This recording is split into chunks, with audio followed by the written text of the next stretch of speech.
kababayan, no, at meron sa ating minessage na isang bata daw na may kasamang anak. Bali, nanghihingi siya dito. Kamakailan lamang ay umani ng maraming views online sa isang vlog ang batang itatago natin sa pangalang Nikki.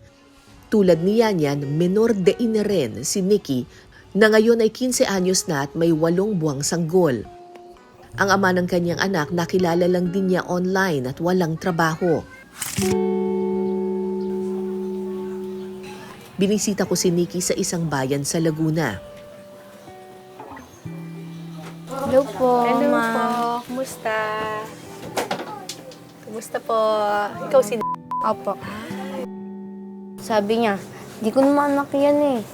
Sabi, sa ibang lalaki mo yan eh. Kaya sabi ko, hindi mo pala tanggap yung anak ko. Tapos, lagi niya akong binubugbog. Tapos, pinapainom niya akong gamot. para saan daw yung gamot? Pampalaglag po ng bata. Ikaw ayaw mong palaglag yung bata. Hindi ako po. Kasi po, masama po kay Papa. Sa Diyos po yun eh. Ang alin? Ipalaglag po yung baby. Wala namang kasalanan po yung baby eh. Para maitaguyod ni Nikki ang kanyang anak, dumidiskarte siya sa kalye para makaraos sa araw-araw na pangangailangan. Paano mo binuhay ngayon yung baby mo? Nangihingi lang Saan? sa bayan po. Sino nag-aalaga sa baby habang nagpapalimos ka? Lola ko po. Magkano kinikita mo sa pagpapalimos? Ano po, minsan 300, minsan po 250. Tapos saan mo ginagamit yung... Binibili ko pong gatas pampers niya siya kapag kain.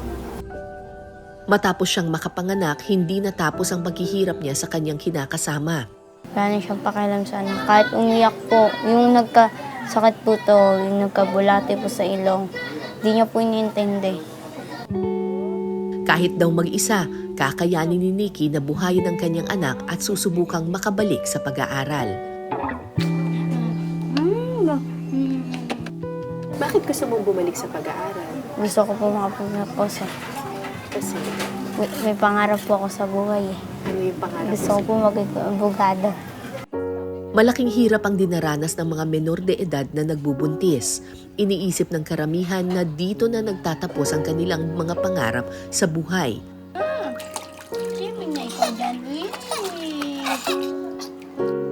Pero may ilang hindi tumitigil na harapin at labanan ng mga hamon ng buhay. Taong 2021 sa aking dokumentaryo sa Eyewitness na 9-13-14, nakilala ko si Kimmy. 14 anyos din siya noong ipinagbuntis niya ang kanyang unang anak. Pero makalipas ang mahigit 3 taon, heto na si Kimmy ngayon. Nakita niyo po yung mga napundar kong mga gamit sa aking business simula noong 2021.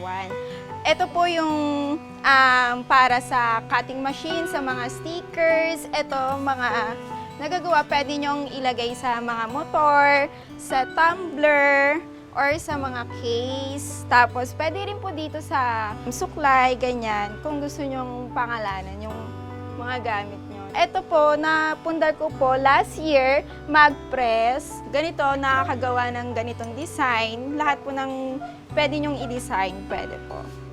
Dahil po sa mag din, nakapundar po ako ng heat press para sa mga t-shirts. Ako rin po nagdi-design, ganyan, ng mga t-shirt para sa mga reunion at kung ano-ano pa. Gumagawa rin po ako ng ref magnets, lahat po ng klase ng souvenirs, invitations, tarpaulins. Hindi rin naging madali para sa kanya ang bumangon mula sa pagkakadapa, pero hindi ito naging hadlang para sa kanyang tagumpay na tinatamasa ngayon. Noong 2016 po, nag-online selling po ako ng mga beauty products, ganyan. Tapos habang 2021, nag-scroll ako sa Facebook, ano pang pwedeng pagkakitaan. Nakita ko na in demand nga po yung printing business. Kaya sumubok po ako, namuhunan ako ng 5,000 para sa maliit mo ng printer. Hanggang sa sunod-sunod na po yung mga napundar ko hanggang ngayon 2024. Para sa kanyang mga anak, handa raw gawin ni Kimmy ang lahat para lang masuportahan sila. Struggle din po talaga kasi lalo 3 po sila mga nag-aaral. Yung 2 po nag-aaral. Yung bunso ko po mag-aaral na rin. Thankful lang talaga po kasi sa side ng father ko, side ng mama ko yan, talagang tumutulong sila sa akin sa pag-aalaga, kinukuha yung mga anak ko, pagpuyat talaga, pagpuyat sa paggagawa ng orders. Minsan nang sinubok ng panahon si Kimmy bilang isang batang ina, pero hindi ito naging hadlang para makamit niya ang kanyang mga pangarap.